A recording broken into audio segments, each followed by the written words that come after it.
একটা কথা শুনবেন, শুনলে অবাক হয়ে যাবেন। আমি কিছু কথা নারীদেরকে নিয়ে বলতেছি, কেউ মাইন্ড করবেন না। এদেশে যতটা বিপদ হয়েছে বা ভেজাল হয়েছে নারীদের কারণে হয়েছে।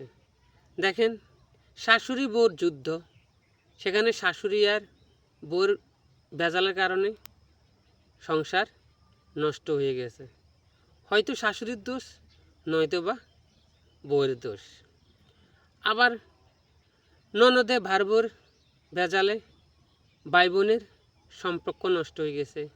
হয়তো সেখানে ননদের দোষ অথবা ভাইয়ের বোর দোষ, কিন্তু ভাইয়ের দোষ না। এমনও সংসার আছে জালে জালে ভেজাল হয়েছে, ভাইয়ে ভাইয়ে সম্পর্ক নষ্ট হয়ে গেছে, তবুও এক মায়ের গর্ভ জন্ম নিছে সেটাও মনে থাকে না, কারণ তারা নারীরা ভেজাল করে।